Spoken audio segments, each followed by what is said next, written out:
तुळशी विवाह का करतात हे माहित आहे का? तर पौराणिक कथेनुसार पूर्वी जालंधर नावाचा एक राक्षस होता.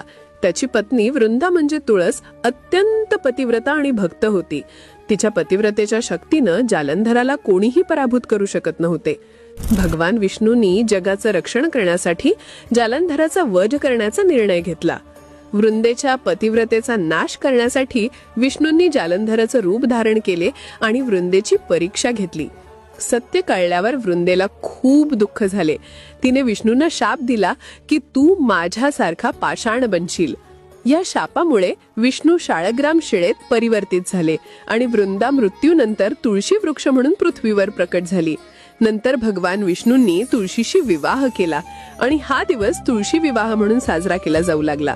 त्या दिवसापासून दरवर्षी तुळशी आणि विष्णूचा विवाह लावला जातो आणि यानंतरच सुरू होतात सगळी शुभ कार्य, लग्न, मुंज, गृहप्रवेश. हा दिवस म्हणजे पवित्रता, श्रद्धा आणि समृद्धीचं प्रतीक. तुळशी विवाह म्हणजे फक्त एक सण नाही, तो देव आणि भक्त यांच्यातलं प्रेमाचं बंधन आहे. तर तुम्हीही या दिवशी तुमच्या तुळशी मातेचा विवाह लावता का? कमेंट मध्ये नक्की सांगा.